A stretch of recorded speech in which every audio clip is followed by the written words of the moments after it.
Sentinels. Oh, pickle fans, come on. Oh, you quoted out of context. You must. I am a famous person now. But we're gonna win. Unless the environment kills us. Yeah, I could have waited.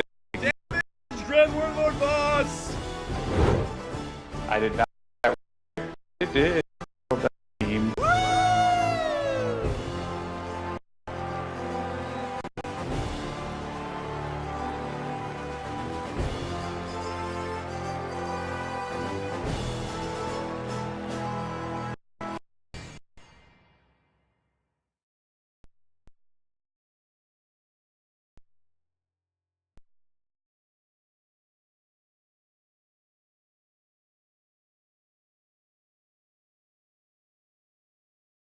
Electronics.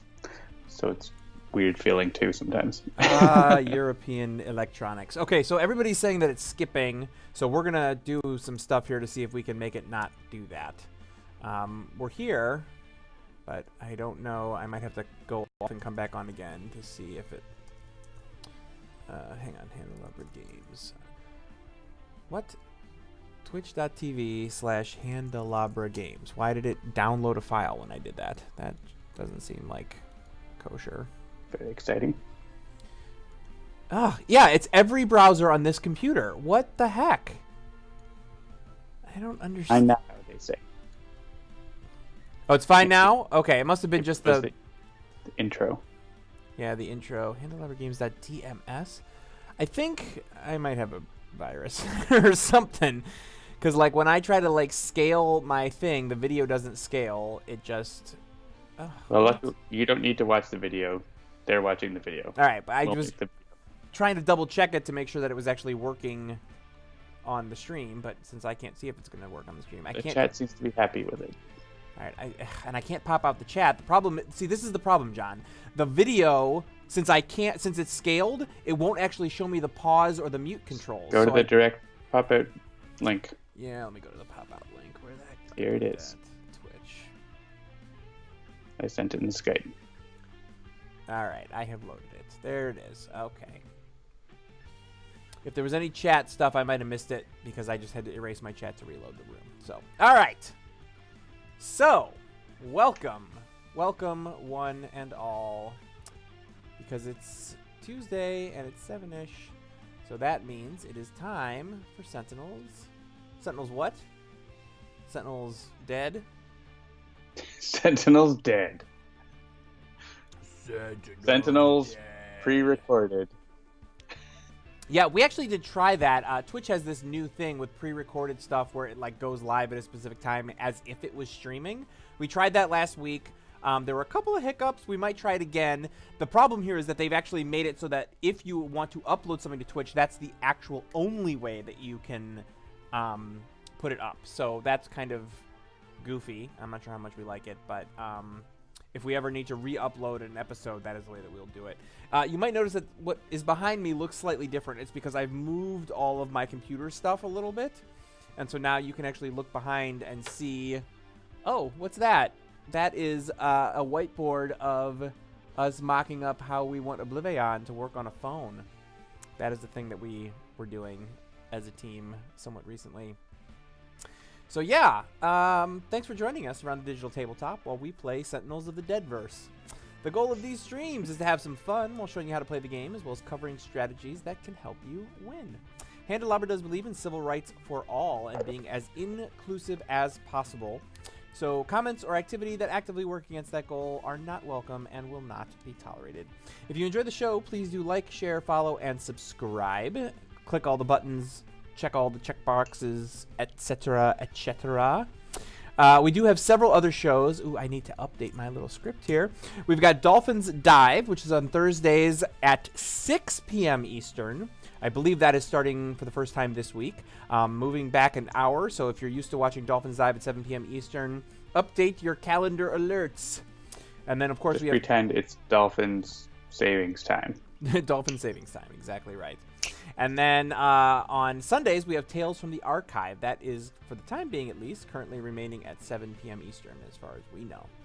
I'm Jeremy. You can follow me at Mr. J Handel on Twitter. That's MRJHANDEL. And joining me as always is John, who you can follow at Migrant P, spelled exactly the way you would expect. And you can always follow the company at Handelabra on Twitter, Facebook, or YouTube. That's like Candelabra, but with an H. As we are the developers, you can always be sure to get some insight into the process and maybe, just maybe, see some stuff before anyone else. The game does include a tutorial that covers the basics, but we always do our best to explain exactly what we're doing, when we do it, and why.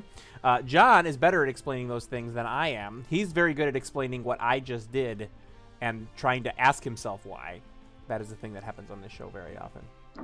Depending on how long it takes to win or lose, we often play multiple games in every 2-hour episode. Sentinels of the Multiverse is currently available. Currently available, I say, because, you know, one of our goals, as those of you who have filled out our survey know, is we would like to make it available extra places. But right now, it is currently available iOS, Android, and PC, Mac, and Linux via Steam.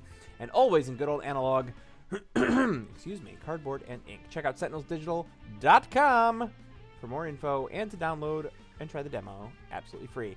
So John was making quite the show of opening some funky colored bottle and pouring it. What do we got this week, John, in Athens, Greece? I am in Athens. This is really interesting. Have you ever had mastic flavor? It is like a special kind of tree sap. It's a really pretty bottle, this liqueur. It is tastes a lot like tree. Okay then. Not like how gin tastes like tree. A different kind of way. More of like you've licked a tree branch that had sap on it, right? Like, okay, yeah. When you're a kid, it Sure. tastes like woody and sappy and piney, like that. It's a pretty popular flavor in Greece, and so I decided to try that. Take Walker asks, at the risk of spoiling Letters Page stuff for you, was that a preview of the Nexus of the Void music we heard today? As a matter of fact, it was. Jean-Marc has officially broken ground on all, maybe it's only 4 out of 5, but I think most, at least, maybe all of the Oblivion environments in the musical world. We've got him on a new schedule now where he... And this was, it's not like we put him on the schedule. He asked if he could have the schedule. We said sure. Where on Fridays and occasionally Thursdays, he sort of logs off from doing code stuff and works exclusively on music because he knew he had 5 new environments that he needed to work on. He knew that he had, obviously, we still have all of the hero theme songs that still need to get done, and as well as, music for Oblivion as well. So...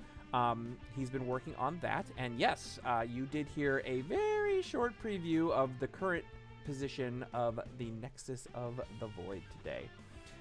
Very interesting stuff. Now, that is, of course, a super, super, super, super early preview, so don't be surprised if things change, because they most certainly will, but hopefully it'll stay somewhat close to that. All right. Clink, clink. I even have a link from the bottle. See if this link works. Chat. Gatseos Distillery. Right on. Yeah, that sounds interesting. I've actually my wife and I have gone to a number of different Japanese restaurants lately, so I've been kind of learning sake a little bit more. I've always known that I like sweeter sakes, but I've been trying different ones, like more milky ones, less, more unfiltered ones, and just to sort of see what I like. This is nothing like sake. Right. I generally like sake in general, but I am finding that I tend to like sweeter ones better. The few sparkling ones that I've come across I've enjoyed quite a lot. The really like rice forward ones I'm a little bit less enamored with, but I'm trying. I'm learning. Yeah, I really like Nigori sake. The unfiltered sweet sake is super my favorite. Yeah, I had a bottle of that at a place here in Cleveland called Shuhei, which is like a long-standing Japanese restaurant, and I had one that was it was like an unfiltered, semi-sweet one, and it was really, really, really good.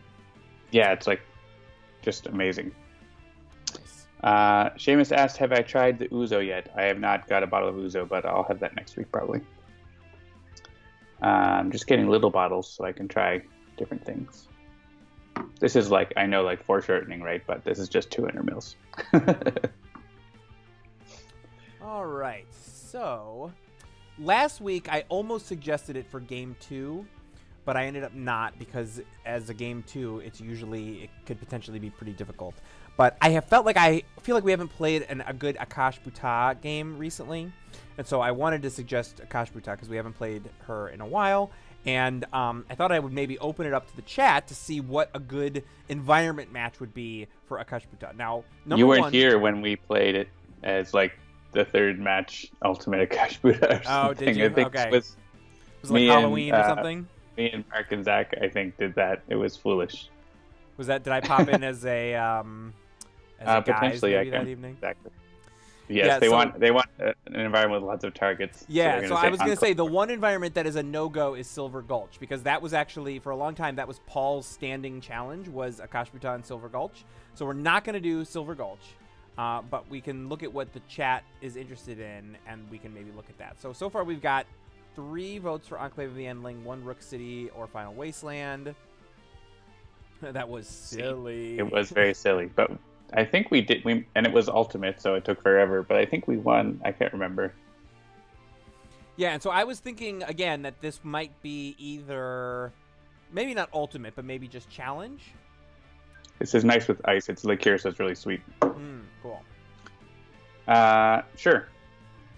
Yeah, ultimate, like, the advance just makes it take really long, and the challenge makes it take extra long. So... I mean, it seems like Enclave is the winner, the clear winner, so I'm okay with that. I don't think we've played Akash'Bhuta in the Enclave, so... All right, so let's see, hero-wise. Well, I'm going to deal with the environment. Yeah, I think I'm going to keep Darkwatch Expatriette. You know what? I'm just going to make it a Darkwatch kind of night. And I'm going to do the 2 Darkwatchers. This environment is going to be very dangerous, and so we are going to have to deal with it.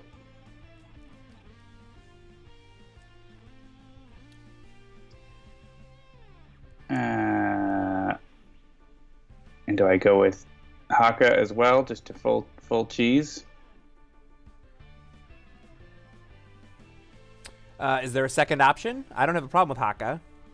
I can full cheese it. Just deciding which Haka. A regular Haka. All right. So we've got Challenge Akash'Bhuta, and I'm just going to bring this up against for those who are, maybe new to the game or new to challenge modes.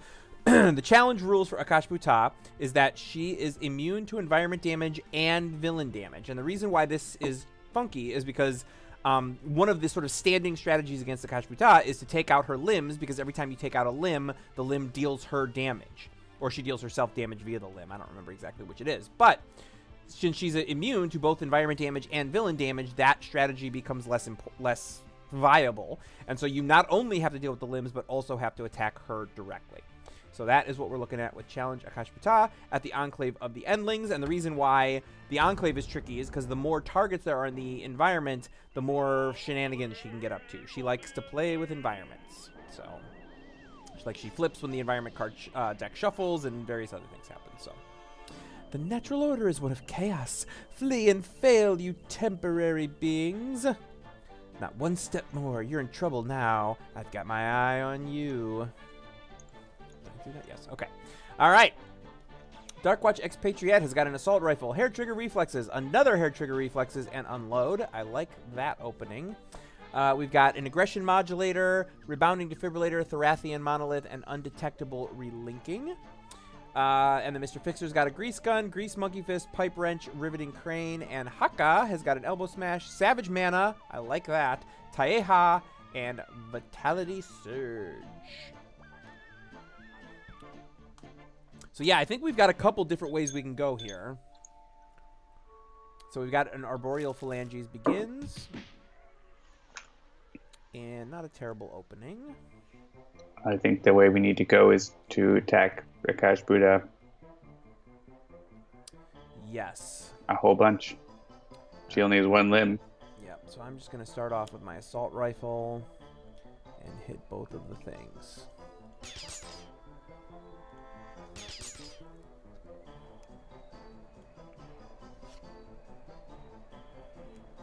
Yeah, if I can get that hair trigger reflexes out to hopefully help with some of these other things and then maybe get some boosts, that would be fantastic. Well, we don't need to worry about preventing Akash'Bhuta from dealing damage now. because that's normally you wouldn't want to put like a rebounding debilitator on Right. her. Yeah, because you want her to hit herself when the limbs go away. Yeah, but that seems like it'll be fine. So. Yeah, so who saw that Ant-Man and the Wasp trailer? What? That was cool. Yes, very excited for that. Actually, Ant-Man was the first of the Marvel Cinematic Universe movies that I showed to my 2 oldest kids. My youngest has still not seen any because she's only just turned 7. But I felt like Ant-Man was the right scale. It wasn't world-ending. It wasn't crazy. There wasn't a lot of bad language in it. It was very sort of self-contained. And so that felt like the right one to show my almost 12-year-old and almost 10-year-old. They've since seen like the first Captain America and a couple of the others, but like the first Iron Man. It's not too bad. It's not too bad, but it does open with the whole like trapped in a cave thing, and then he sort of goes crazy on them. So I have not actually shown them that one yet.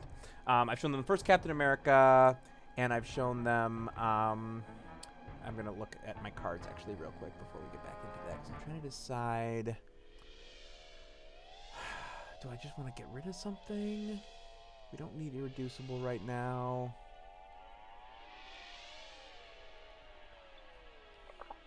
Yeah, I mean, I feel like I'm probably just going to, like, if I pipe wrench, I'm going to use it up and get rid of it. Because I got to kill stuff as this one. But I'm assuming we don't want to just get something out and then punt for a while, right?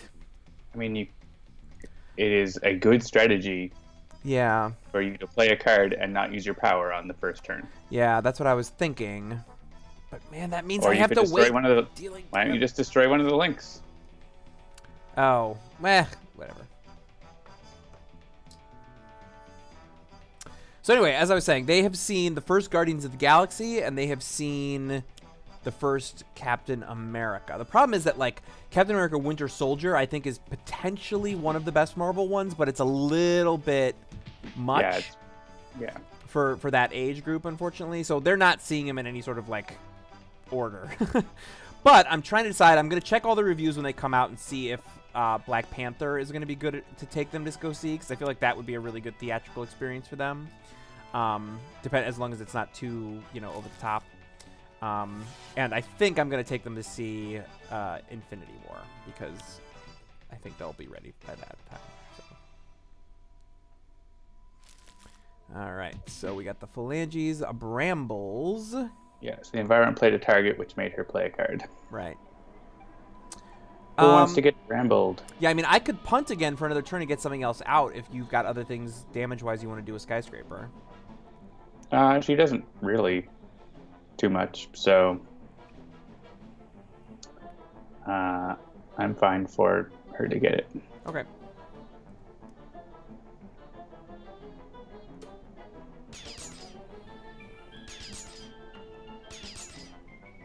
Yeah, I dig Paul Rudd. I know that the idea of him as like a quote-unquote superhero is a little bit weird, but I think that for the Ant-Man thing, it really worked for me. All right, so I don't have any ammo in my trash, so I think I'm just going to hair trigger reflexes, and hopefully that'll help us a little bit to pay some dividends. And I'm going to hit Akash'Bhuta with one of these. And the Brambles, because I hate the Brambles. Hates the Brambles. And I guess the question is, should we try to focus that Living Rock Slide because it does broad damage, or the Boreal Phalanges will be gone more quickly? What do you think? If we can get the Brambles and Phalanges down to 3, then I could put them under 7 mana. Oh, okay, great.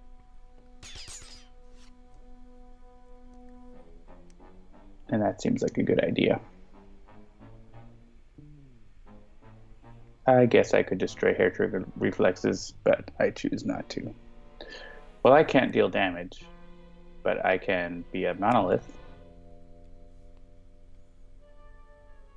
And I could destroy Sazreem. Sazreem is going to be actually attacking the limbs, so I'm just not going to use my power. Yeah, so some people talking again about the various Marvel movies. I definitely I've recently rewatched almost the entire Marvel canon, just because why not?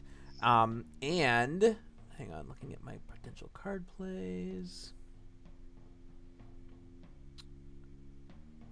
Do I want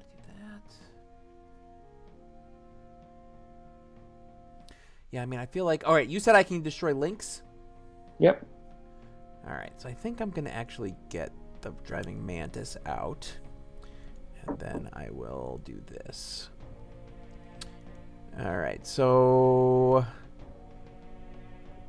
I assume the brambles is the most important to get low? Or actually, well, let's see. Yeah, I get the brambles low.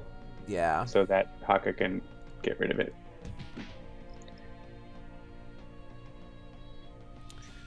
Any choice on the links?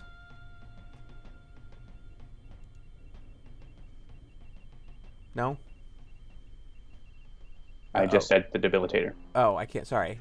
I literally just heard you like 5 seconds later. Might be getting a little bit of a delay coming all the way from Europe. But that's okay. Anyway, yeah, so as I was saying, I've recently rewatched almost all of the Marvel canon, and with the notable exception of Thor: The Dark World, which I think most people kind of agree is sort of the low point, I really continue to enjoy pretty much every single one of them. I don't think there's a bad movie in the bunch, including Dark World. Dark World is just sort of like a half step below the others.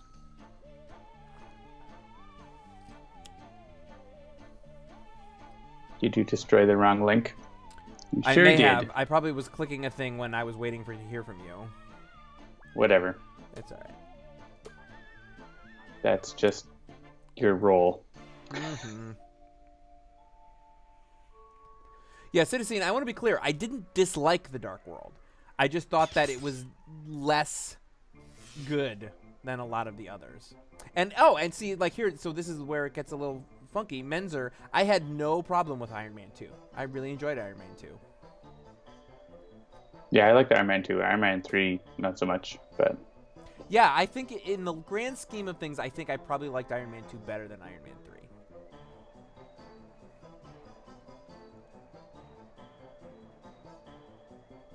And it's funny. I actually just watched a YouTube video last week about like how to make Iron Man 3 better, and it was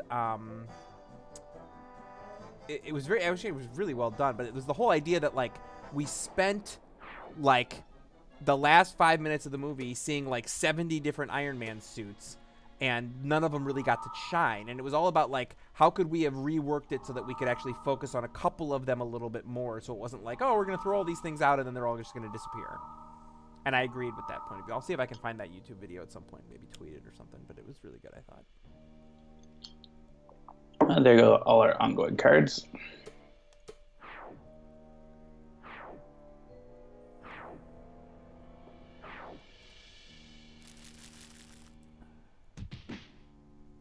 Yeah, I just watched Spider-Man Homecoming this past weekend with my son again, and it was really good. I enjoyed it a lot. Yeah, so I've switched over to bourbon from the whiskey. Well, I guess it is whiskey, but I've switched over to bourbon from the scotch that I've been drinking. I just have like a basic Maker's Mark. I don't know much about bourbon, so I'm looking to start learning a little bit. I like Maker's Mark. Yeah, so far I'm enjoying it. He's my favorite big brand bourbon. All right. Do I just want a hollow point?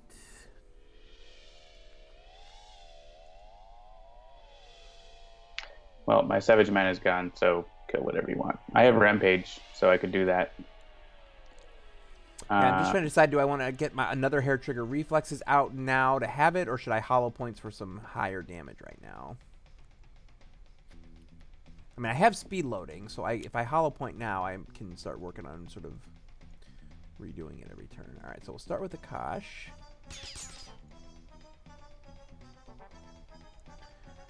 Yeah, and I really don't like that Living Rock Slide, and I can get Erded down, or I can get rid of either Suzreem or the Phalanges.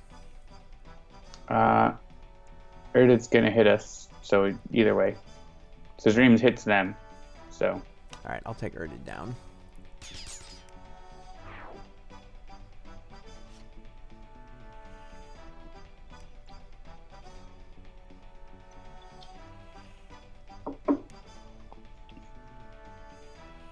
I do have an aggression modulator. Oh, Janagro says, watch that instead of the new Cloverfield film. I actually watched the new Cloverfield film last night. But I made a critical error in that I started it at like 11:30 p.m., so I definitely fell asleep. I don't know if that speaks to the quality of the movie, although from the reviews I've been reading online, it potentially does. But I am planning on picking it back up again from the last moment of it that I remember and finishing it out. Because I like the other two Cloverfields, and I've seen mixed reviews of this one. I think, depending on where you're at, you might really enjoy it or you might really not enjoy it. So I want to make up my own mind. I guess I'm just destroying Erded anyways. Oh well. Ah, well.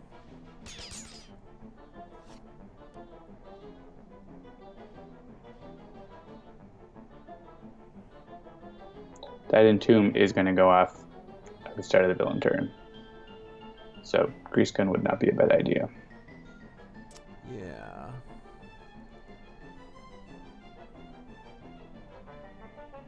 Yeah, that's fine. And I got 2 of them, so.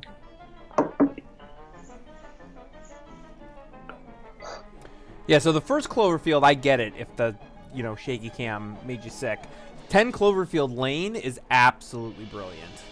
I highly recommend it. Even if you didn't watch the first Cloverfield, 10 Cloverfield Lane is fantastic.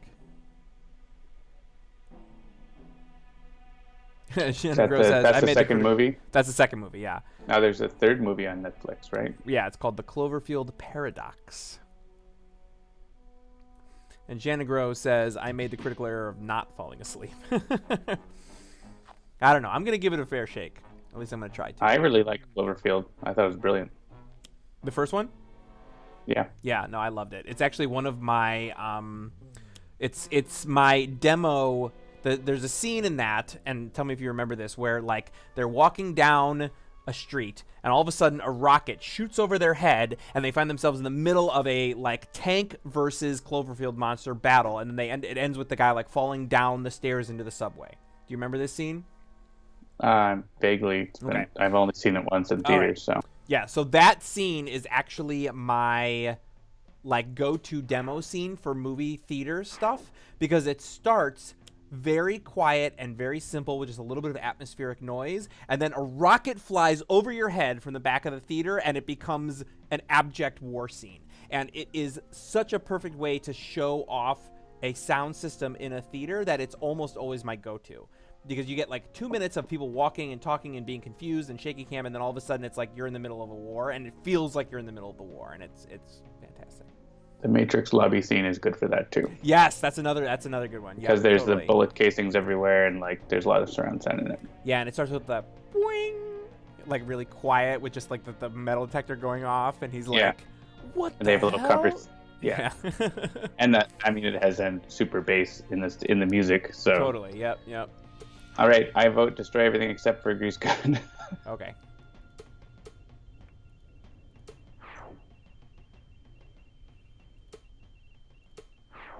She's just getting rid of all her stuff, which is annoying.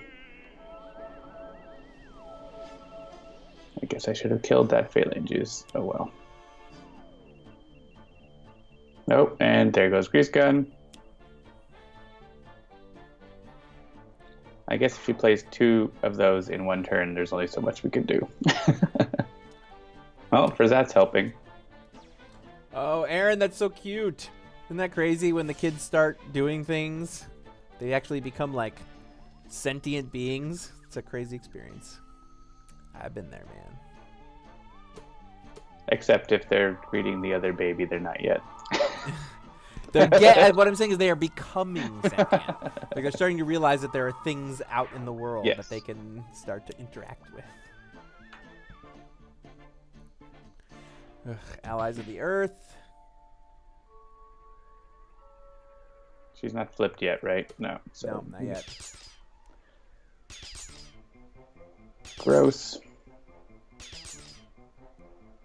Yeah, have 13 hit points. Whatever.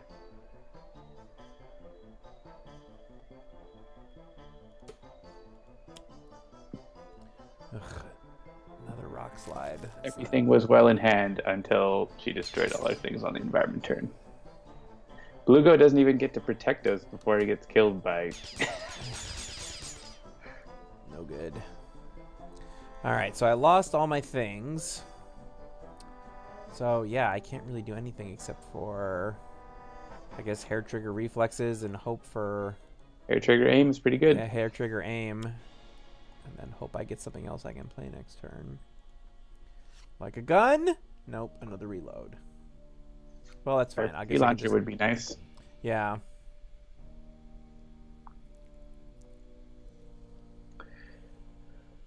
Oof.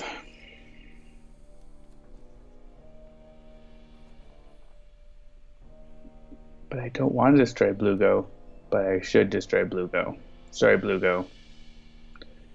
So Haka is probably going to play Rampage to try to clear up some of the business here. Okay.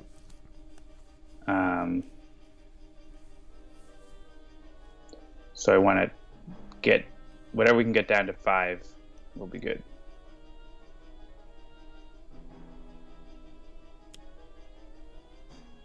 So I will get this Carapace down to 5. Yeah, that'll definitely be the first one in the firing. The Rampage. I'm going to destroy Blue Go. Sorry, Blue Go. He'll be back, I'm sure. And yeah, Living Rock Slides are bad. I mean, you do have another Grease Gun, but I don't know. Yeah. The issue is I don't really have much else.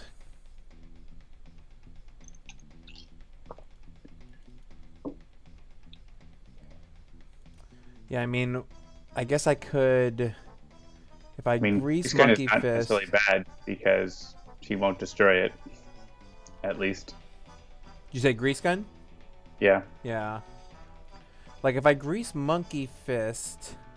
yeah, see, I can't get that other Rock Slide down into the 5, so I could hit the first Rock Slide and get that one down, and then lose the Grease Gun, or lose the Monkey Fist. Yeah, I mean, I'll be able to take out the Rock Slide with 7 because of my power too, so... Yeah, I'm just going to Grease Gun. And I will take it out because of her stupid healing card that she did use. Yeah. It's always annoying. Alright, Carapace first. And now we can choose for me.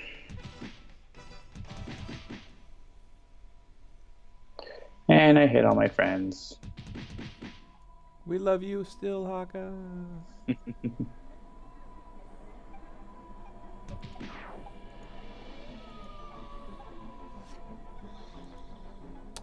Yeah, not bad. A replacement. The Endling Refuge. And the environment shuffles, flipping Akash'Bhuta, and out comes Venox.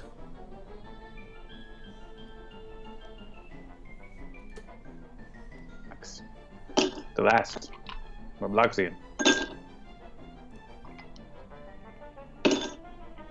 We'll throw all this ice in here. Sure.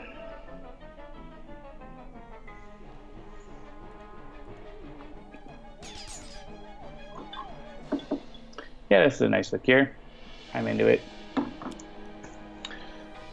It's no whiskey, but... Yeah, Lou Dolphin, it's challenge mode, dude. Come on. Where you been, man?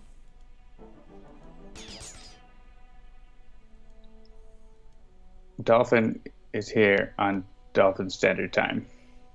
Exactly. 34 minutes past the hour. Well, you don't really have anything. No, no! Shoot! I hit the wrong button. Rewind. You should play speed loading. Play something for Mr. Fixer to blow up. Oh, okay. Yeah, fair enough. And I guess I'll just aim again.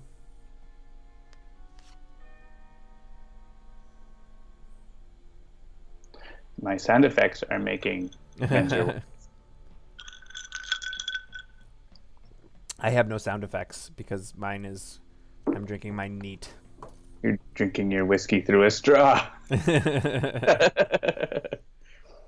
This is, yes, this, I wouldn't have ice with a whiskey, but with a sweet liqueur, yes. Man. Skyscraper, yeah, Venox. Oh, now if I destroy Venox, she's going to play a card. Because she has flipped over. But I can put Aggression Modulator on Venox, and that will be a good time. I do actually want to go to normal size, though. I don't want to do the huge thing, so I'm going to switch to normal by playing Explosive Reveal and doing absolutely nothing from the card play besides switching to normal. And I can play that link card onto Venox, and then I guess I played on the bottom of my deck a link card, a Neutralizing Resonator that will let us get rid of Allies of the Earth finally. All right.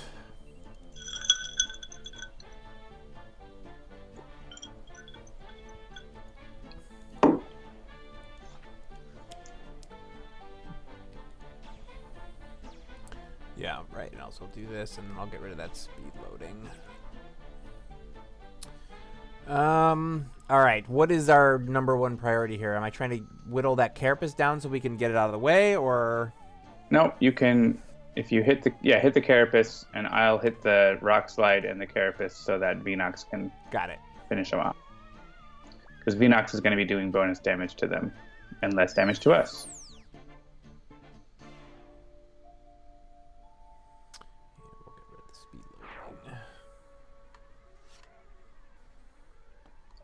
I believe it's +1 to them and -2 to us.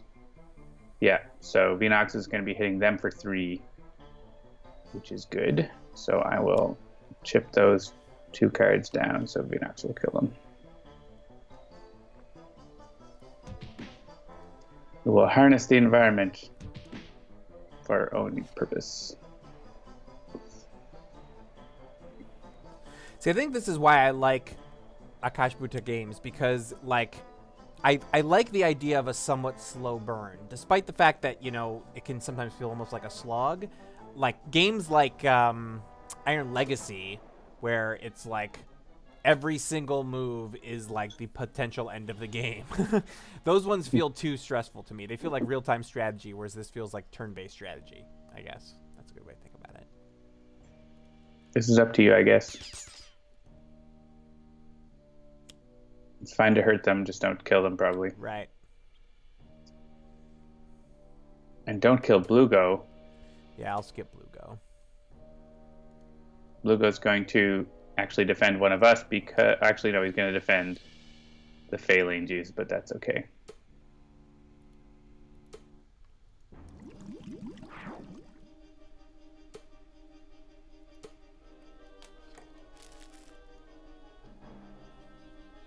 And yeah, I guess the Carapace need to do first. That's the only thing that really matters. And the rest can choose for me.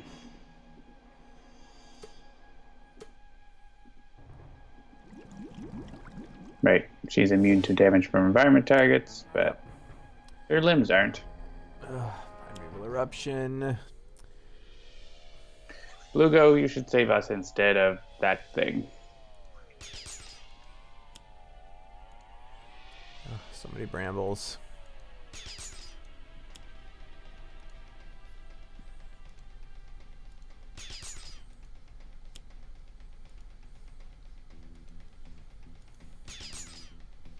Well, at least you get to shoot them. Yep.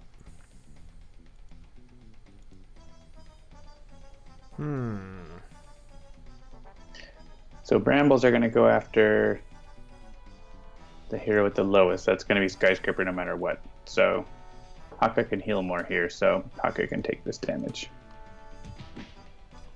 And, I mean, Expatriette is going to just take the next one anyways, right now.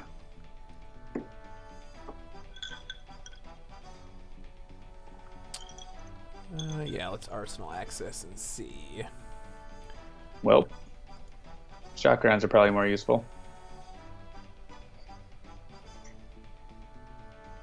But you do you. Yeah, that might have not been the best thing, but I don't have a gun to put him in anyway, so... Oh, here we go. I got another arsenal access, so... Yes, I will destroy allies of the Earth. Thank you very much. Yeah, just to see, sort of puts it into perspective. Akash is probably my favorite villain to play. She's a good mix between getting to bash stuff, but also having to use strategy. I agree. I think that's exactly what I think about with Akash. You know, like Baron Blade is just a like sprint to the end. Iron Legacy is a sprint to the end. Spite is just nonsense. With Citizen Dawn, it's like if you get the wrong selection of citizens, it's like, oh, you just don't know what to do. This one feels very straightforward. It's like you know what's going to happen, you just have to manage it and be prepared for it.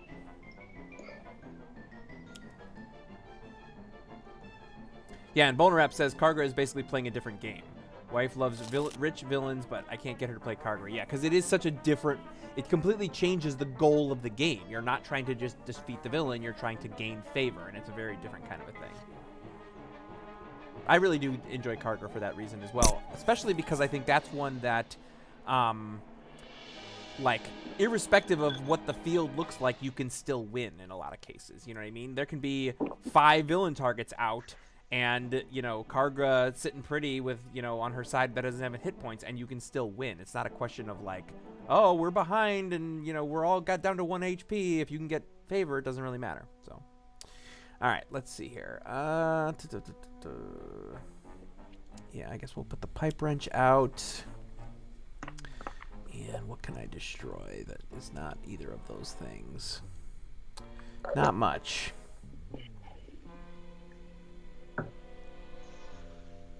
You can hit a limb or you can hit a Akash. Yeah. Well, the allies aren't out anymore. Yeah, she's not healing like crazy amounts all the time. Yeah, I'm actually going to go after the Carapace, I think, because... Yeah, if you hit the Carapace, I should be able to take it out. And you can destroy a link if you want, or whatever. Yeah, what do you think? The compulsion canister. Yeah, because once you use that, you want to be able to use it again at some point if you can.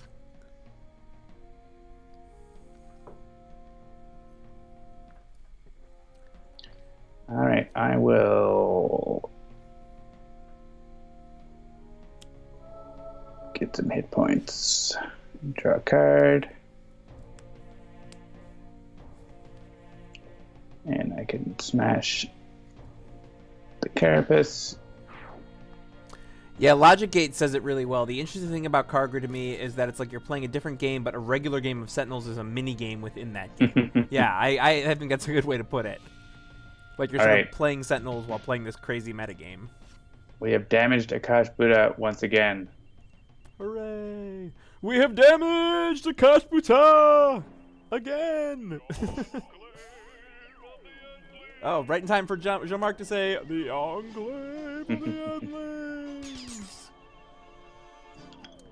Alright, Vinox. Alright, I'm not sure. Yeah, I mean... It's gonna matter. Yeah, it doesn't look like it's gonna matter to me. No.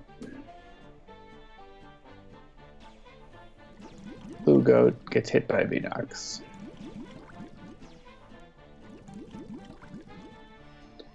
And yeah, one of these brambles can... It's gonna be protected by Blue Goat, but whatever. It's gonna happen anyway.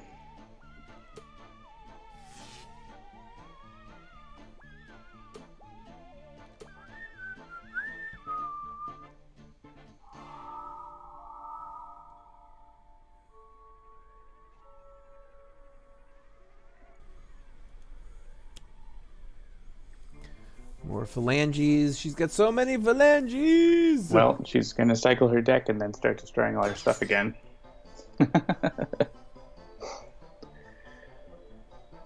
Mr. Fixer has damage reduction.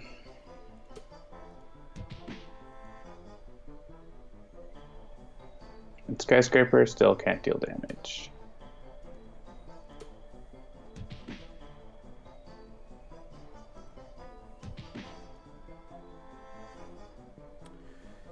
I see some talk about difficulties in beating misinformation on challenge.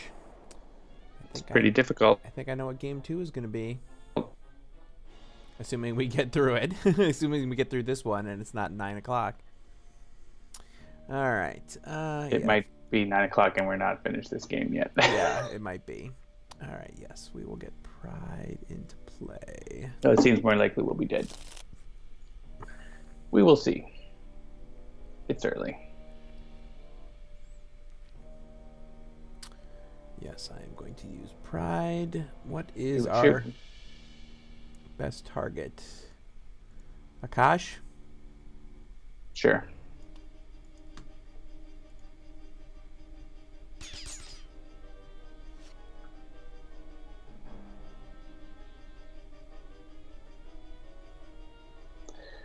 Alright, my chokeslam's not going to do anything.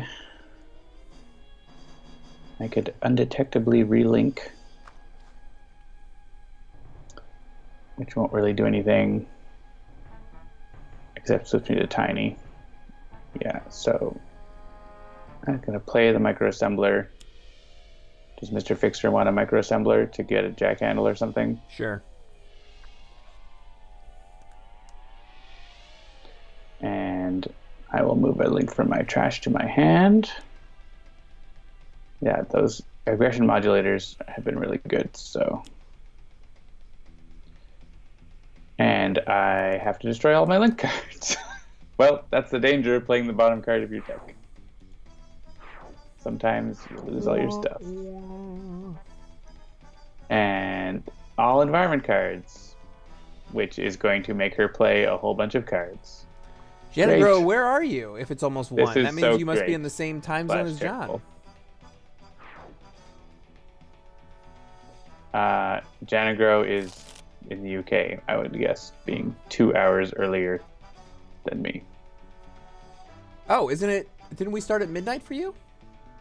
No, at 2, just like the last. Oh, I thought that this hop got you into a different time zone. I guess. No, I'm in Athens. I was mistaken.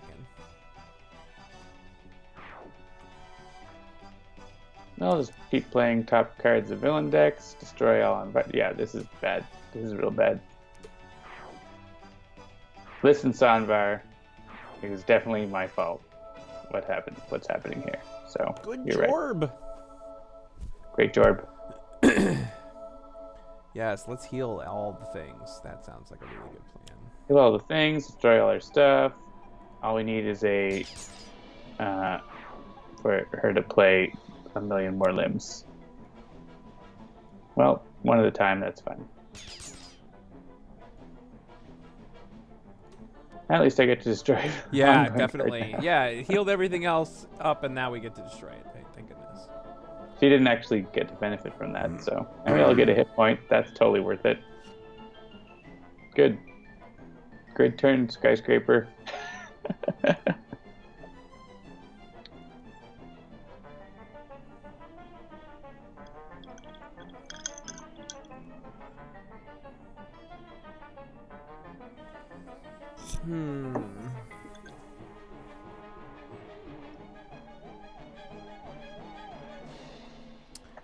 All right, so how do we feel about me hoist chaining the Living Rock slide here?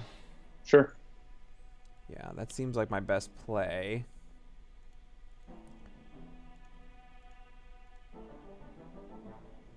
Radiant. And I'll actually, well, what else do I have? All I have is that Riveting Crane.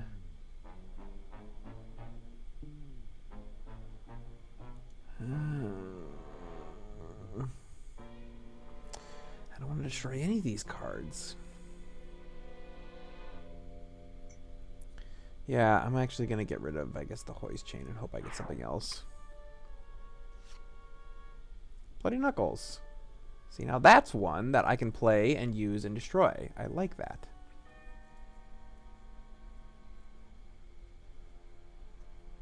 Okay.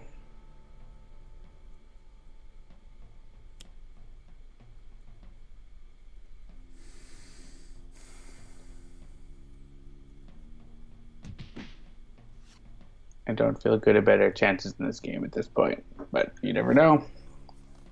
Yeah.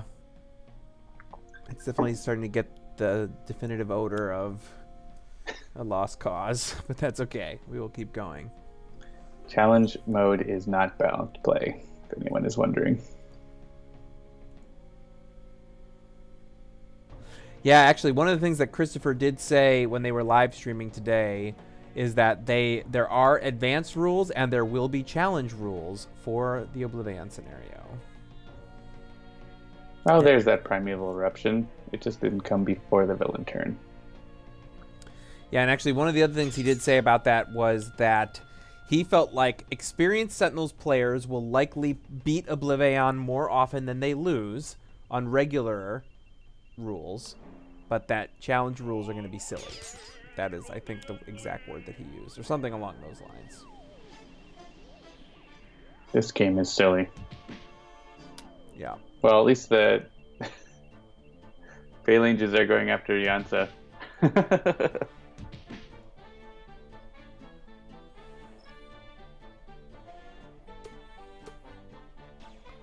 Yeah, Citizen, he did say, he said, you know, he considers the Sentinels regular card game to be about an hour game, but Oblivion is about a 2-hour game. That is what he said. Who'll be the first to beat Ultimate Oblivion? Wait, what live stream? Go to the Oblivion Kickstarter page, and you'll see that they did a test live stream today in preparation for like the full Q&A live stream next week. So next week is going to be more full featured. This week was just like probably like 20 minutes to a half an hour of them testing things out and answering some questions. So, All right, do something cool. You have nothing cool to do. I have nothing cool to do. You could have just double skipped. I could have just double skipped, but now I have my hollow points in hand. But I still have nothing to put them in. That's why you double skip. Yeah. Ooh. I probably can't deal damage still because of, yes, I 3 times cannot deal damage. So, no choke slams. I do not want to destroy environment cards. I would like to destroy Doom, but... yeah, I think it's a double skip for Skyscraper. Greater Than Games does have their own Twitch channel. They used it a lot back when they were doing the like tournaments of Sentinel Tactics. They have not really used it much since then. I think they've used it once or twice. They used to do art streams and stuff. Yes, right. Yeah, during the Oblivion they did Kickstarter. some character development streams for Sentinel Tactics. All right. Bloody Knuckles. What in this ridiculously target-rich environment should I hit first? Her? I mean only. You could take out that rock slide. That's yes. the only thing hitting us right now. All right, fair enough. Psychic damage.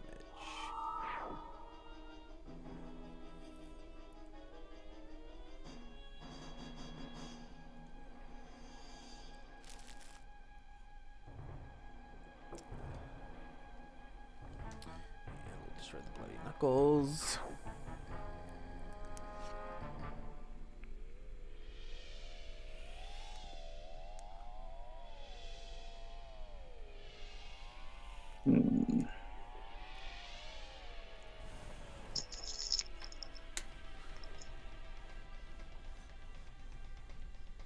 Yeah, that Entomb is going to hurt 4 damage to all non-villain targets. But I don't think there's anything we can do about it.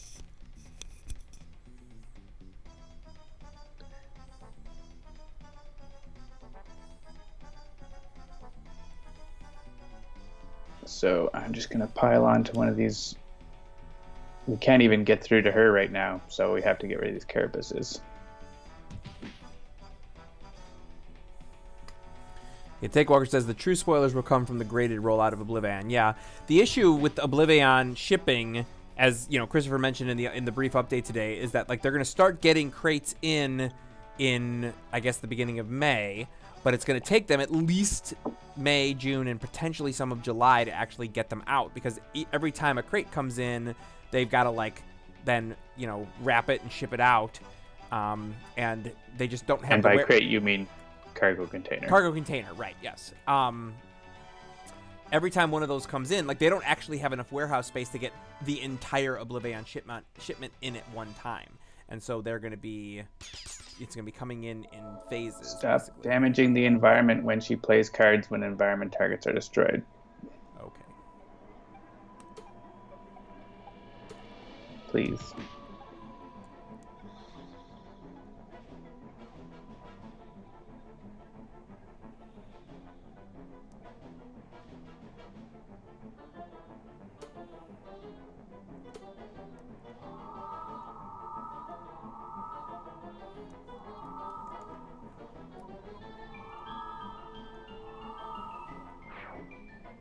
Good. We didn't need those equipments anyways.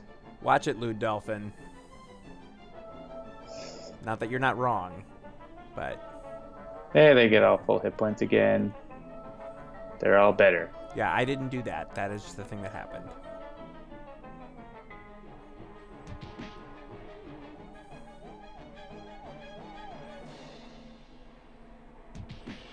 What I mean to say is... This is the moment where you lost the game. Oh, I see. That game. Still no things to thing.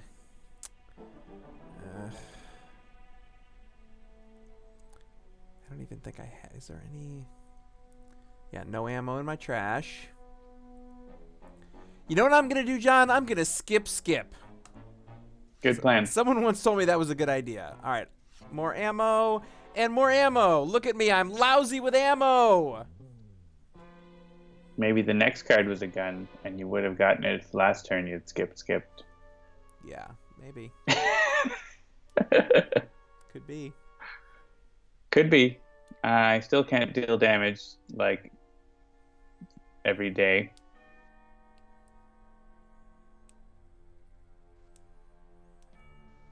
It's going to be linking incursion, maybe. Yeah. Compulsion canister. I want to have these next to Akash for damage dealing, but it is... She can't hurt herself, so it's less useful.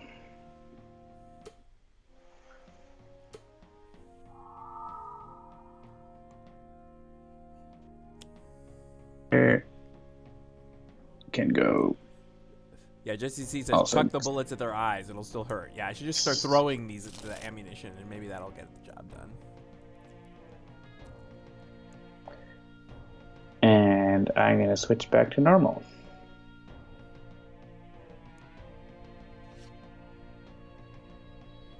There's Proportionist. I'll probably die before I get to use it.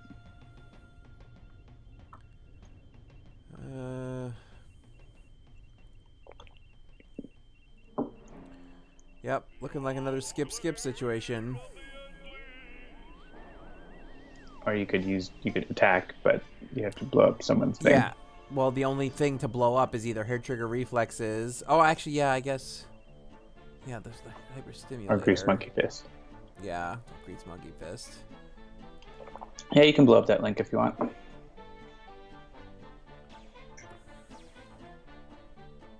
You can blow up Compulsion Canister. Yeah, that's what I was just thinking, is that seems to be the one. Yeah, that's fine. Sure. So I'll do that. I'll skip this and then blow up the Compulsion Canister. And I guess one of the carapaces? Sure.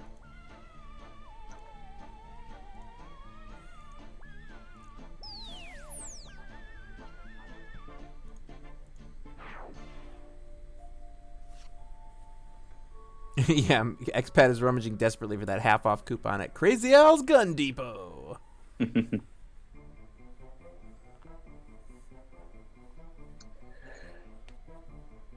All right, well, I can take out a carapace for what that's worth.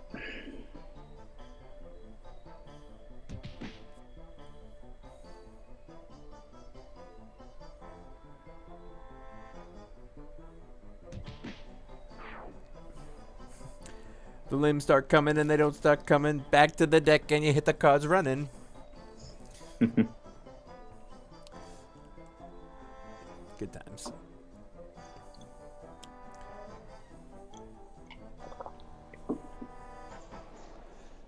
I wish I was. I'm literally sitting here trying to figure out how to like work some other card names into those lyrics, and I'm coming up short. So I wish I could. All right, no, I'm not gonna hit for Zot because John told me not to.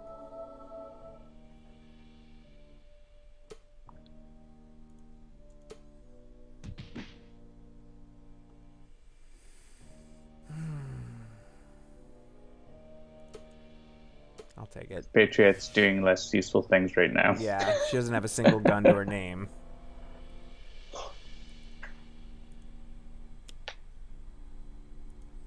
Yay! Oh, good.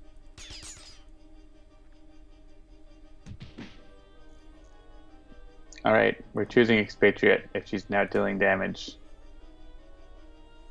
Yeah, I mean, I'm So still dealing my Skyscraper like. can actually deal damage now. Yeah, that's fine.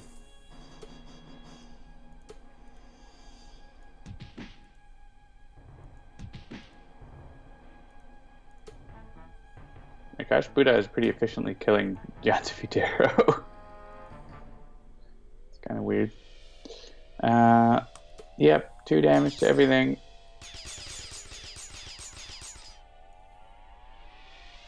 Good.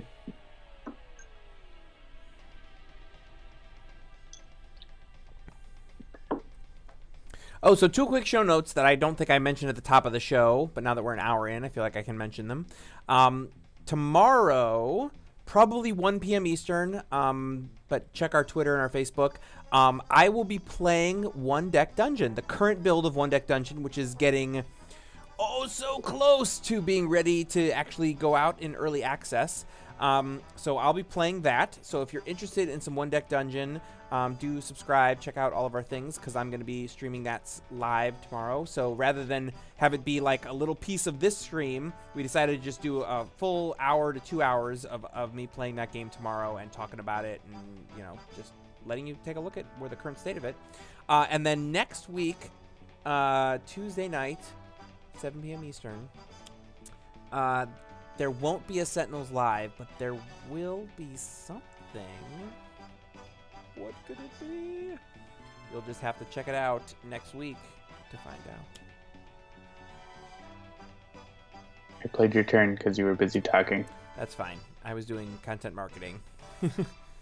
So that's fine for you to play my turn for me. What did you do? I skipped. Okay. Did I draw any guns? You did. I finally drew some You are guns. very unlikely to be alive to play them. Or be able to deal damage. Right. But there you go. Oh, Thracian Monolith. If only I could play it.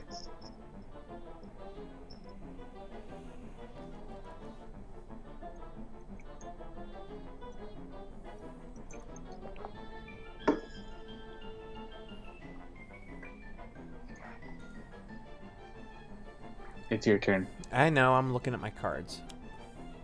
You don't have many choices. I don't. Well, you can destroy that living rock slide and Yep. save us all.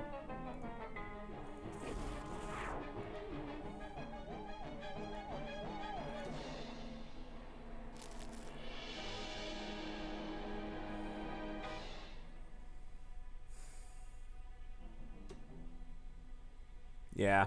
That makes no sense. Yeah, Menzer, I don't know how odd it will be, but there will definitely be something happening in the usual Sentinels Live slot. And I think folks out there in Sentinels Land will enjoy it. It may be somewhat related to the month that we're in. No, not February. No, not Black History Month. February. It's an alliterative month that is happening right now. Groundhog Month. Menzer Month. Oh, Tomoko or Haka Restoration? I think I'm going to go with Tomoko. Oh, yeah, actually, that was the thing, too. Somebody asked on the live stream today, hey, we heard that Handelabra has the Oblivion content, so when are they going to get to ship the stuff for the video game if the other stuff is not shipping? And Christopher answered exactly what we have told people many, many times now, which is that the first of the content for it will hopefully be ready to ship when they start shipping Oblivion to Kickstarter backers. But it's not only related to when they ship, but also related to how quickly we can finish developing things. But it won't be like, oh, we're going to ship absolutely everything the day that the first Oblivion shipments go out from their warehouse. No. There's going to be some stuff at the beginning, some stuff in the middle, and maybe some stuff at the end. So exactly how and when that's going to happen, you'll have to stay tuned to find out. But basically, there are a lot of factors that go into when any and all things will be shipping, and you can just stay tuned to find that out. So, hey, our heroes are going to stick around. Thanks, Immutus. Immutus has come to save the day.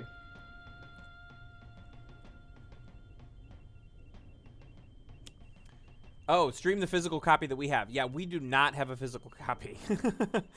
What we have are the digital files that were delivered to the printer. So that's what we're working from. Christopher was talking about how they don't even have a physical copy. Right. Yeah, I mean, they have their playtesting copies, but they do not have a finished physical manufactured copy yet. And nor do we. Oh, I chose Skyscraper for not being able to deal damage, which is probably fine. Maybe not. Do you want to go back? Yeah. Yeah, all right. Let's choose Expatriette because I think Expatriette's going to do less damage than that's fine. I would anyways.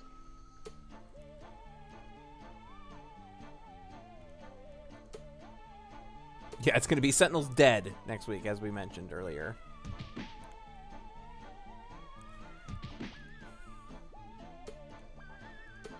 We might just want to wait for Mutus to soak that damage from that Entomb, potentially.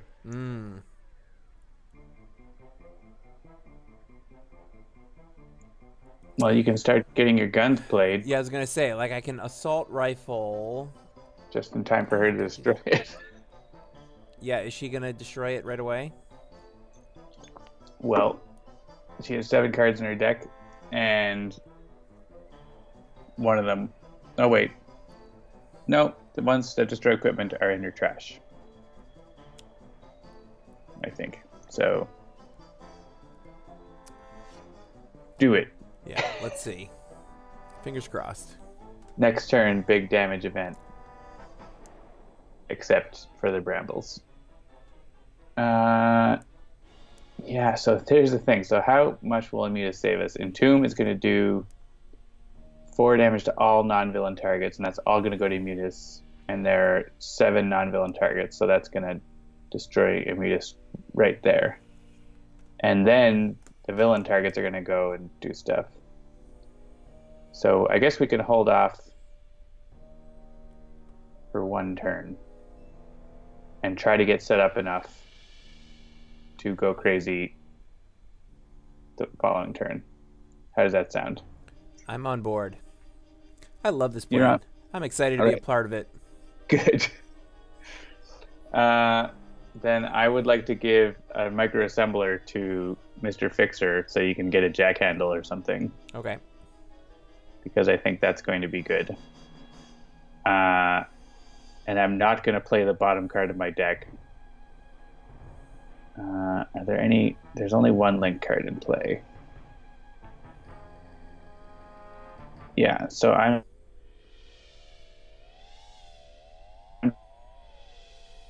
think. Uh-oh. You froze up. Did I? All I heard was, I'm gonna...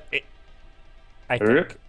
And you were like, I think. I'm going to skip my power so that I don't play a random card that I don't know what it's going to be and kill us all like that happened earlier.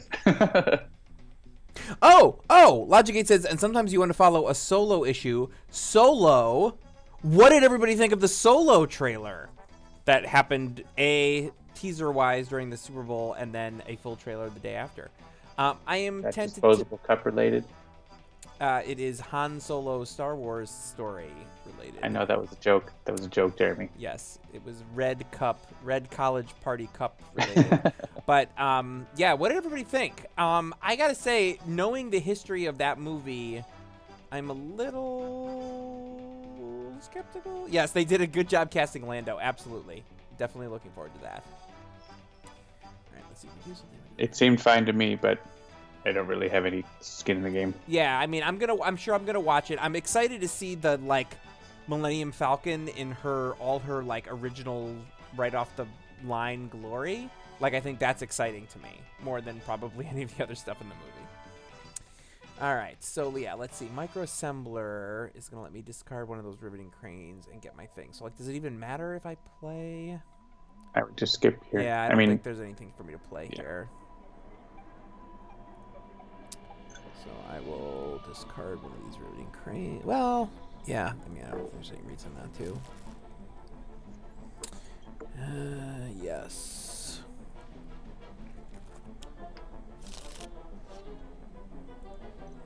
Ooh, and an overdrive. Okay. Yes. Is this where the game turns to our favor? Hopefully. Maybe not, but we'll see.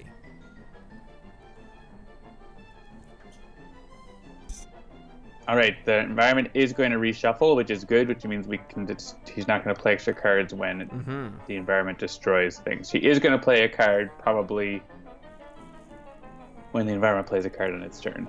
Oh, another letdown. Are you unsullied? You don't watch trailers? I didn't know that. I'm going to go ahead with that Haka restoration now, I think, though, too. Well, I mean, I could go with Dominion to try to draw more cards, but yeah, let's go with Dominion. And skip. We'll see what happens.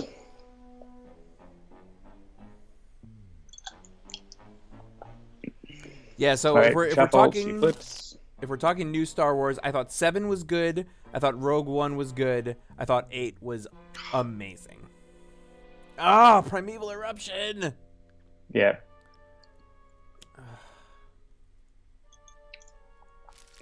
We're gonna lose Skyscraper and Expatriette.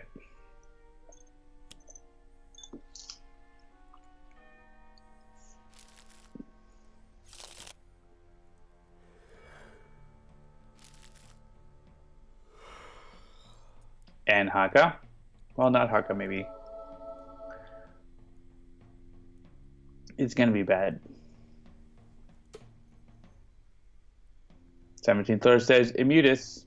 Immutus is correct, but Immutus will be killed by the Entomb.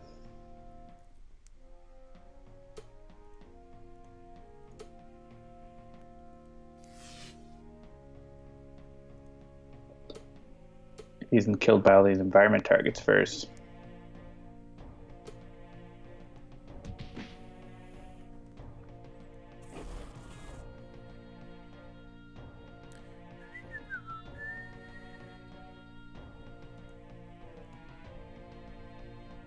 All right, well, we should choose us first. Yes, definitely. I guess Yansa's helping reduce damage. That might help a little bit. We'll see.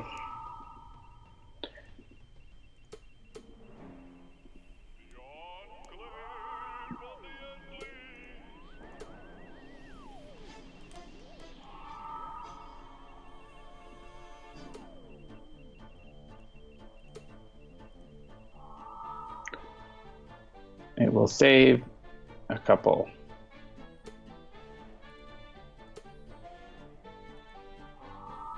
There goes Immutus. Haka gets a card, but Haka's gonna die. Oh, actually, Haka might not die. Of course, the Entomb sticks around because heroes weren't dealt damage, but... Yeah. Great, right. destroy all our cards. She only has 194 HP. Well, so much for your jackhandle plan. And my assault rifle, yeah. You didn't need that anyway. If we still had the jackhandle, I would have had some chance maybe, but yeah, this is bad. Yes. Oh man, it's healing everything to full. Great. Yeah, I feel like we definitely brought a knife to a gunfight here. We didn't bring knife. Yeah, we did not bring knife. We brought a knife Not a We should have brought... knife.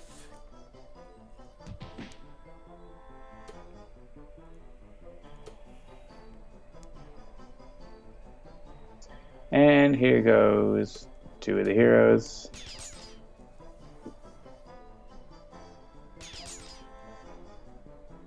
I don't think we're dead this turn. So we're not out yet.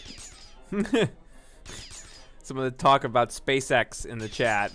And Citizen says, I'm looking forward to Space U myself. Space 1 and Space, then Space 2, aka Cosmic Space. Space 3, of course, was just the gauntlet. How about Mr. Fixer uses his power for Jack Handle? Oh, wait. Well, I can destroy 2. I'm losing you again. So you've selected Destroy and Ongoing, so I will select that. Cosmic Space is just redundant. Yep. Space Blade, exactly. Yep.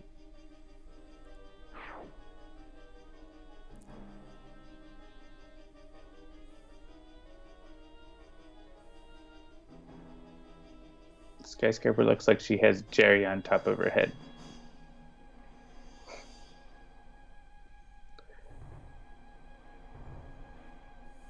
One player may put a card in play.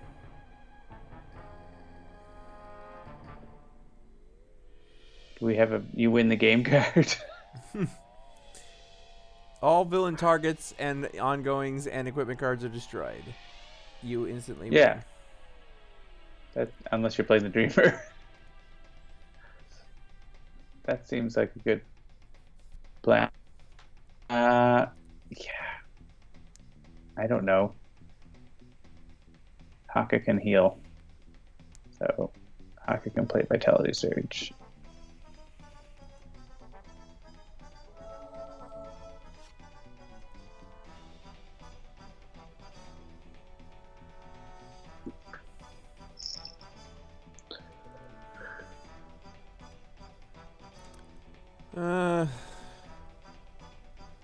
I don't know. This feels like throwing pennies at something here. If like anything I could do.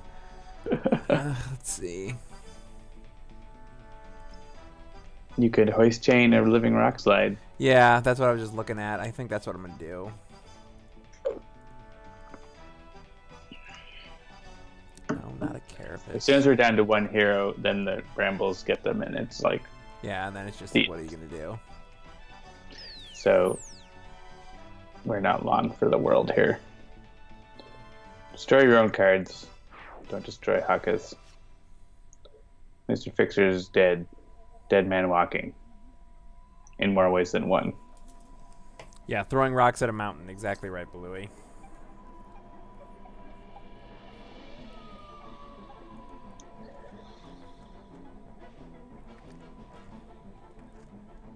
I guess now is probably the time for Haka Restoration.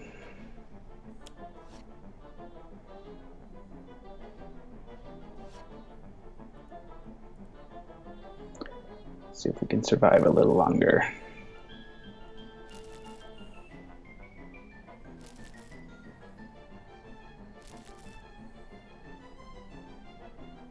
I'll keep that Taiha though.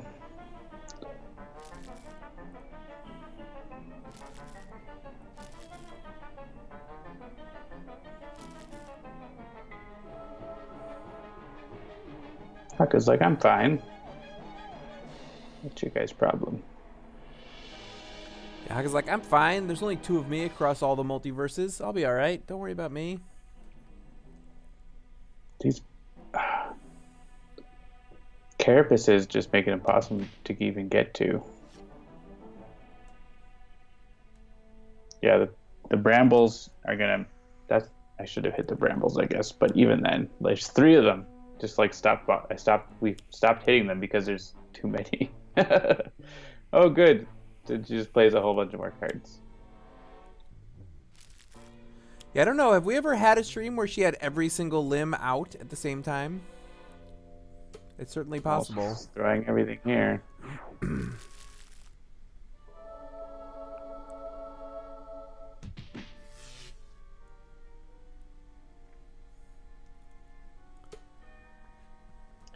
Yes, hit Haka. That is helpful. I guess I shouldn't have healed so much. Should have healed one less. Vinox. Mr. Fixer didn't even make it to the villain turn. Wah, wah.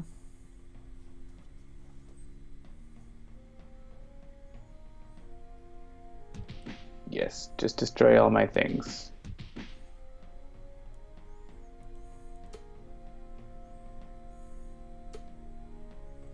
Yeah, rips open the big Sam's Club box of limbs. There it is.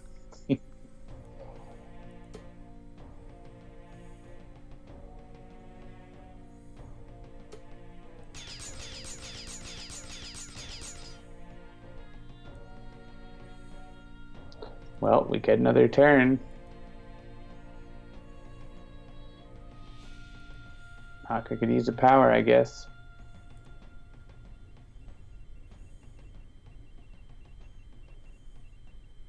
Oh, but Haka can't deal damage. So there's really... Yeah. Haka can't even kill himself.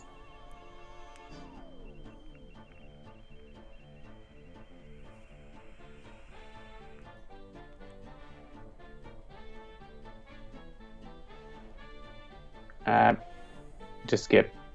It'll be over soon. All right.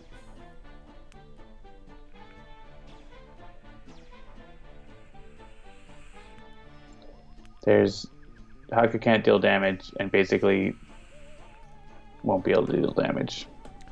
Yeah, I mean, we're not going to actually forfeit. We're going to let the game play out, but this is a scenario where the game is essentially unwinnable. I don't see any scenario really where It is possible. It can be possible.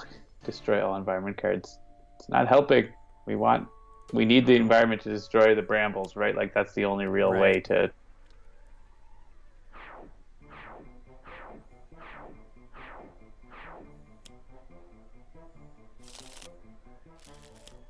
It's Slammer who just destroys all the environment, including herself. So it's like just a free play for Akash and nothing else. And she flips over, and Basto comes back.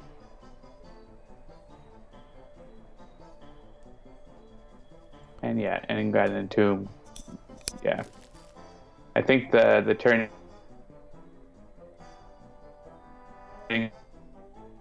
was a destroy all environment cards play. That was bad. So you can blame it on me, Jeremy. I missed about half of that because you keep sort of disappearing, but that's okay. I was saying you can blame me because I played the bottom card of my deck, which caused the game to go really bad. Gotcha. All right, so there it is. Challenge Akash'Bhuta. And because that's just the kind of world we're in tonight, we're going to be playing another challenge. No, I didn't forget. We're going to be playing Challenge Misinformation. Whenever a clue enters play, the top card of the villain deck is played. And I feel like, I don't know that we've ever played her in her, maybe we have, I'm probably remembering this incorrectly, but I feel like Freedom Tower is where you got to play Misinformation. Because that's what she does. That's what she do. All right, so I'm going to play Unity and K.N.Y.F.E.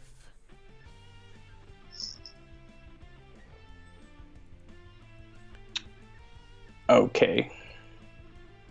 I would recommend Fnatic, Tachyon, Visionary, Wraith, Expatriette, Night Mist, Parse. Why are you just listing all the hero names? I'm listing all the ladies. I'm seeing a ladies versus ladies right now. Maybe not, but yes, I brought Debbie back. Which unit do I want to play?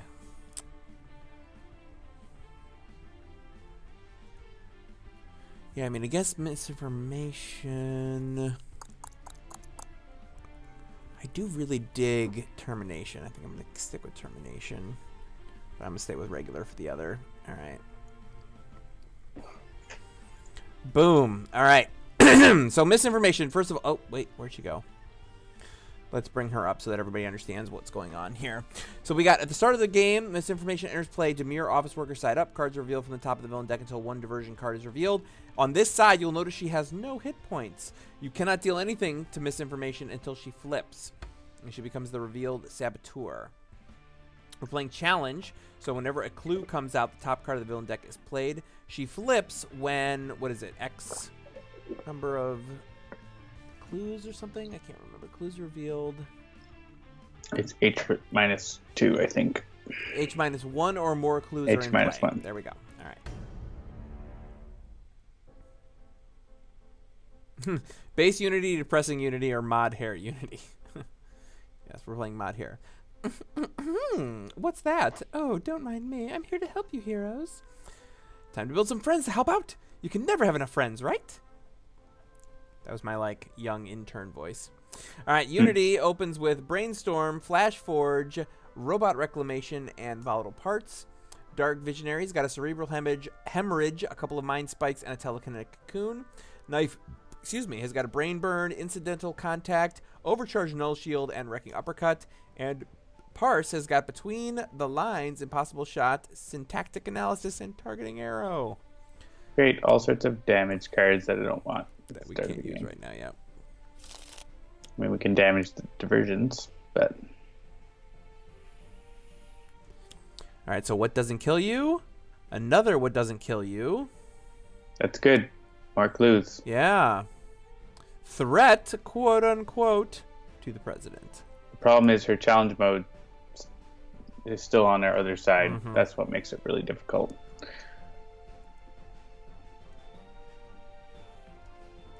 Either way here, really. Yeah.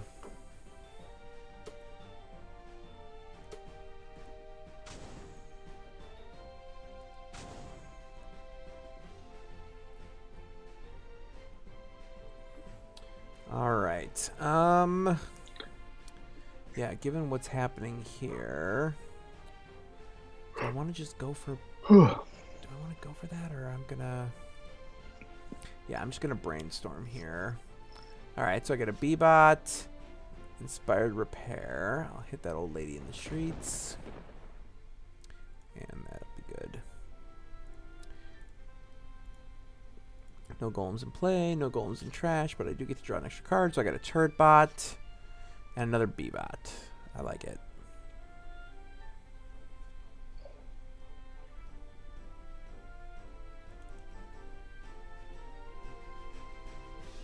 I drew mostly a bunch of damage cards from my deck manipulating card heroes.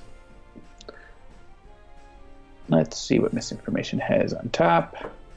Yes, breaking news. Hero attacks old lady in street. There are 2 misplaced memos. So that sounds like misinformation to me, aka fake news. There's misplaced memo on the top and on the bottom.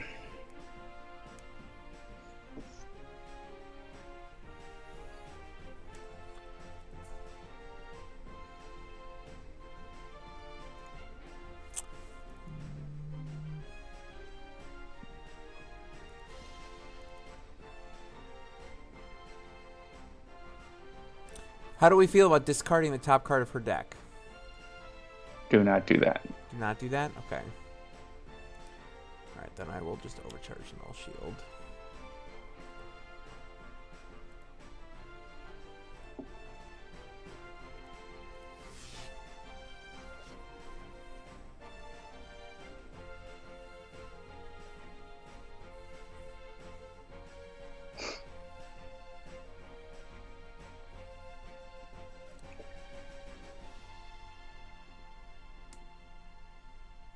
All right, I'm going to syntactic analysis on Parse.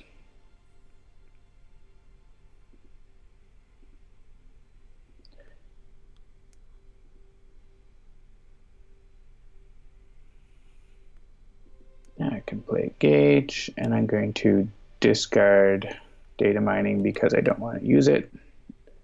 And I want the discard ability of my power.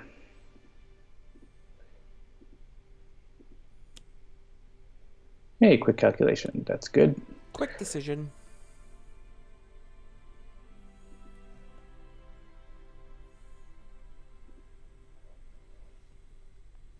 Take Walker says, I suddenly want Adam to draw a series of the heroes sleeping. Or asleep, as it were. All right. Who wants to play the bottom of their deck? Probably Unity. Sure.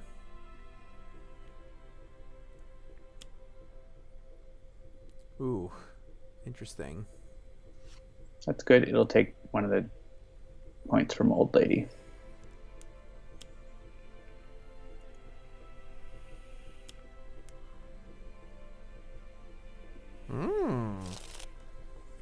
Unity's Caspit's Playground.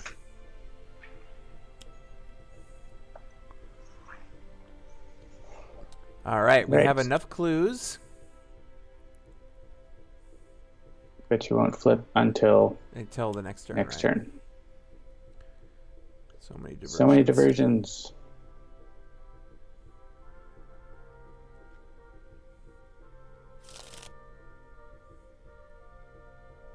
Oof.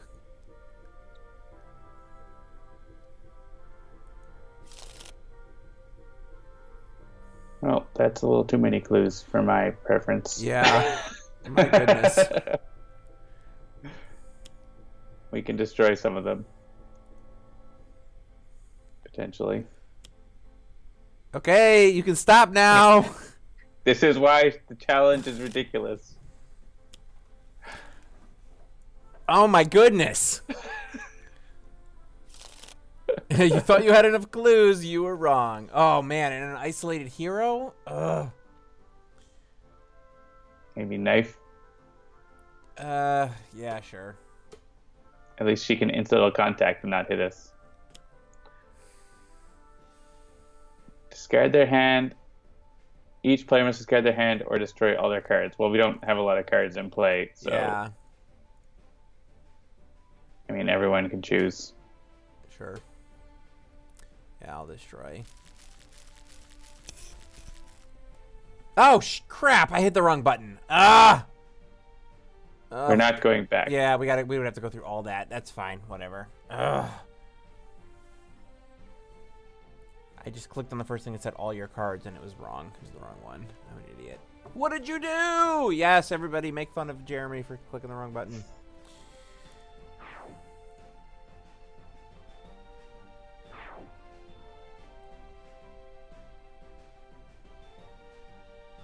Well, she only has like 10 clues in play now.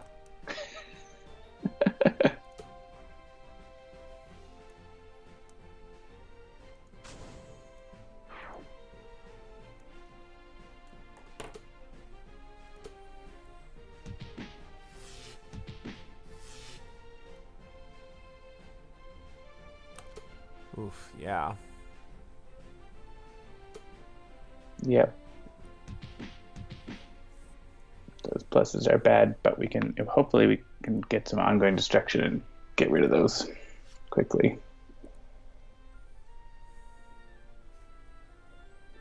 Summon Fanatic. Didn't want to play bot from your trash?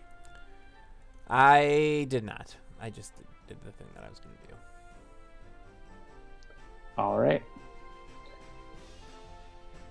Yes, 17th Lord. Going to play Telekinetic Cocoon and be like, peace out. I'll probably have to destroy it, but...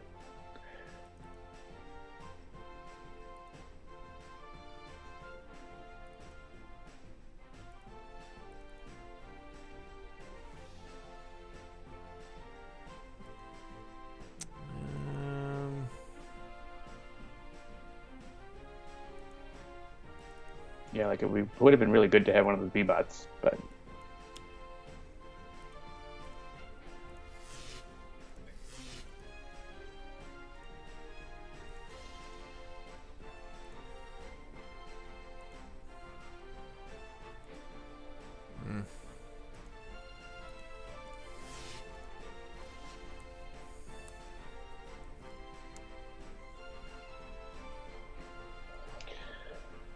Okay.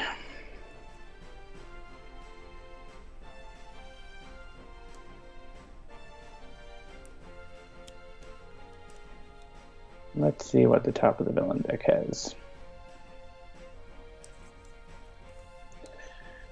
Well, 2 clues and a missing resources. Well, the clues are going to be discarded. Well, the first one is going to be discarded anyway.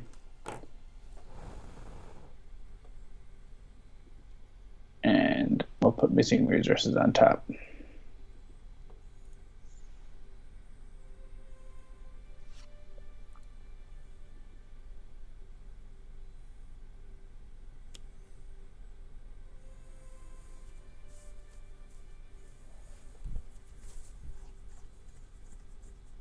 All right, out she comes. All right, we have to choose one to destroy. They're all real bad. Yeah. I would suggest either what doesn't kill you or suspicious malfunction is also bad. But I think what doesn't kill you, with all the damages going on, the increased damage by villain targets is pretty. So.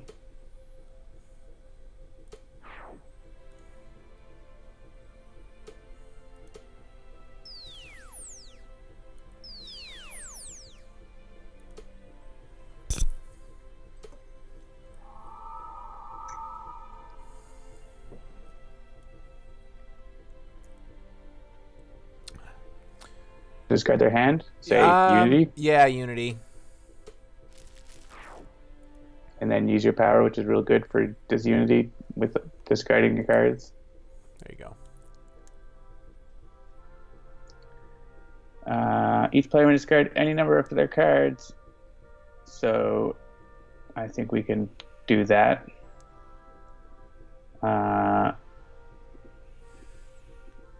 Yeah. Visionary's happy to discard a couple. We need to get how many? 4? Yeah.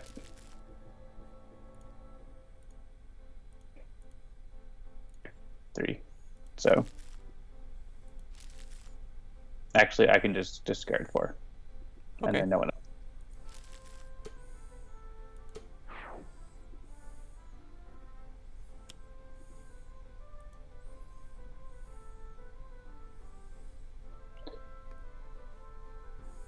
No one has any equipment cards, so we can't destroy any anyway.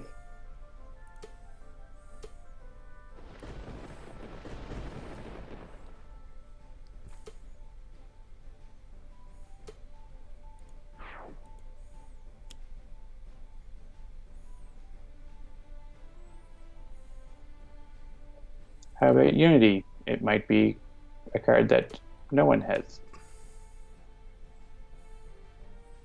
Well, there goes equipment.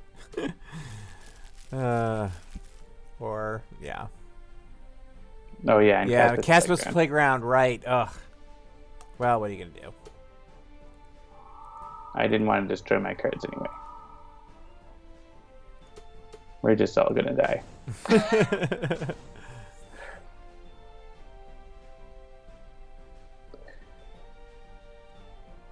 Player with the most cards in play must destroy one of their non-character cards. Well, that's going to be the Parse.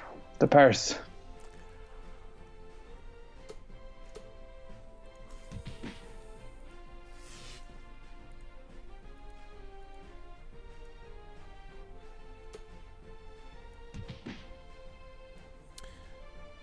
Unity has no cards in play or in hand. All right, so...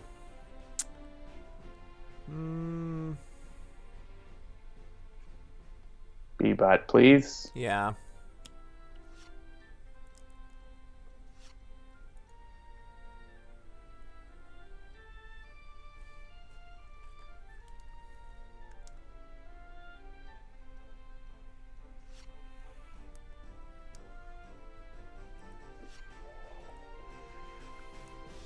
So many suggestions. Am I still isolated? Yep. All right, so you do incidental contact. Yeah, I feel like incidental contact is the way to do it here. So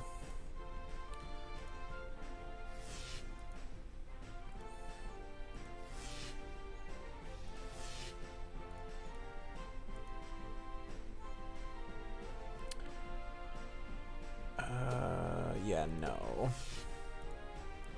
Yeah, no. Yeah, no. No, no, no.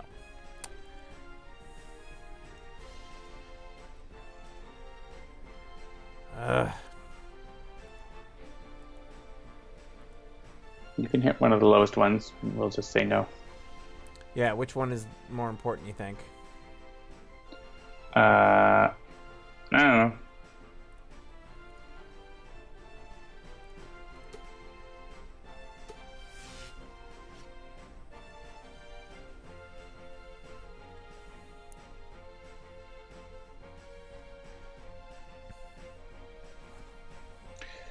Okay. Man, I wish Between the Lines was out before my last turn. Right. I mean, it doesn't help with misplaced memo, though. Oh, it's I immune. It's not just reduced. Okay.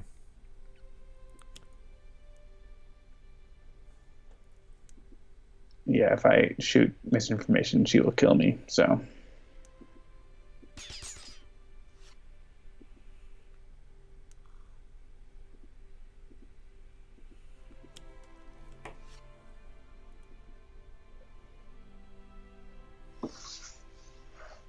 This is going so well.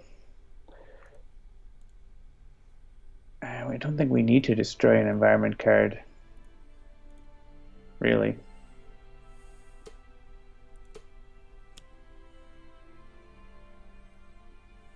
Oh, good. Love that training simulator. Super helpful.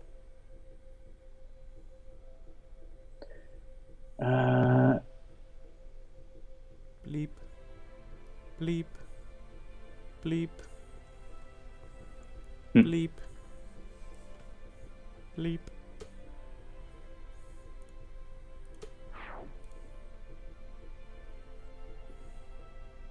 B-Bot can deal itself damage first.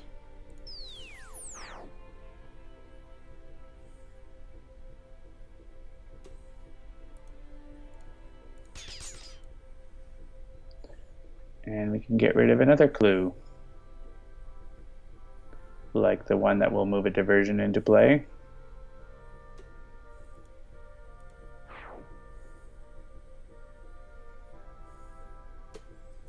Right. All the heroes except Visionary are dead no matter what anyways, so...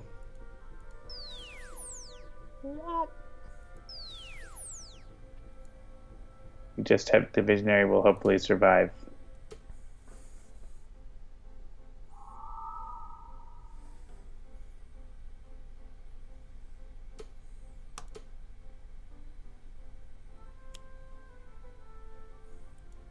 Nope, she's going to destroy...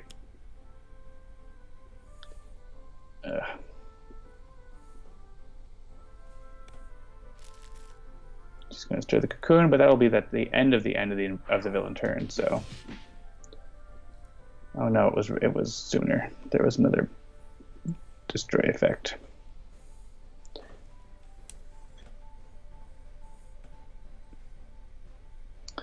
Let's see. Well, Yeah, destroy ongoing cards. That's pretty good. What is K.N.Y.F.'s abilities? She can't use them right now. Actually, she can destroy ongoing cards, so that's fine. May get rid of suspicious malfunction.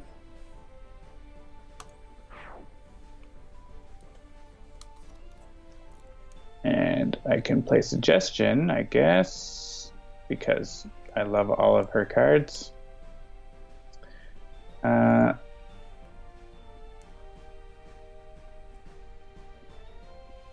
Yeah, Another Reality's Dead is actually not that bad. Or Missing Resources is not that bad. So I'll put the Missing Resources on the top and the bottom.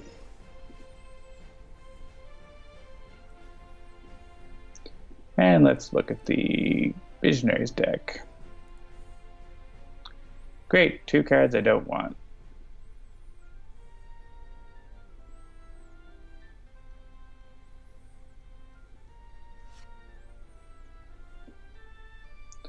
I would say destroy an ongoing card.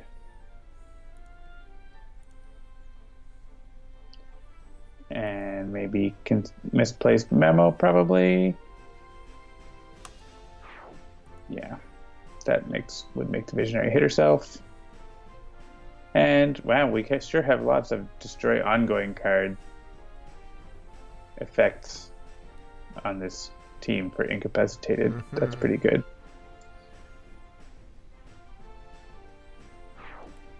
Oh, look at that. Oblivion on the Incap side.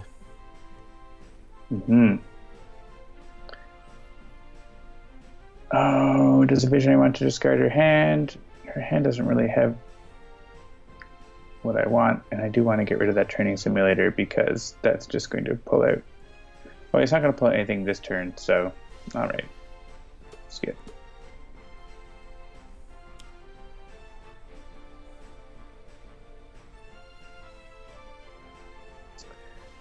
Oh, I don't want to discard. I kind of want Mental Divergence, so I won't discard it. Though it's going to be discarded anyways. Because of what the card she's going to play. Reveal the top card. But I don't have that in my hand, so at least that's better than discarding my one-shots. And the Visionary goes down. Well, that was fun. Whose idea was that? And that's why challenge misinformation is so difficult. But at least you get to hear the cool music. It's true. All right. At 12 minutes to 9, I don't think we're going to start a third game. So thank you, everybody, for joining us. Honestly, like, I was just thinking about this while I was having nothing to do because all my heroes were in cap. I really love, even when we only have 10 or 15 people here, I love doing this for you folks every week. You know, I sometimes have a hard time, you know, setting aside time for myself to play games, and I feel like having a time every week where it's like, no, you're going to sit down, shut up, and you're going to play some games is really helpful for me, and I really appreciate that you folks show up and watch us, you know, snipe at each other, and Jeremy, what did you do? Like, as goofy as that all is, I really do enjoy it, so thank you so much for coming every week. Remember, tomorrow at around 1 p.m. Eastern, I will be playing One Deck Dungeon for you, all by my lonesome, so without John pointing out all the mistakes I'm making, you'll get to see me play our new game. And then next week at 7 p.m. Eastern on Tuesday, there will be something in this slot that may or may not be a Sentinels Live episode. Hint, it won't be. And also don't forget, on Thursday, 6 p.m., not 7 p.m. Eastern, we've got Dolphins Dive. That is a new time slot. So if you're a Dolphins Dive follower, watcher, enjoyer, you know, chatter, make sure you keep an eye on that. And then Sundays, of course, 7 p.m. Eastern, we've got Zach playing Tales from the Archive. So that is going to do it for another episode of Sentinels Live. Sentinels of the Multiverse is the only cooperative comic book card game that you should be playing. Thanks for joining us. If you like the show, please do like, share, follow, subscribe, push the buttons, click the things, share it to your friends. We would really like it. That would be super awesome. Sentinels of the Multiverse is currently available on iOS, Android, as well as Steam, and always in good old analog cardboard and ink. And you can check out all the info about the game at sentinelsdigital.com. I'm Jeremy. I'm John. Saying good night from the multiverse. We will see you next week. Good night, everybody. Thanks. See ya.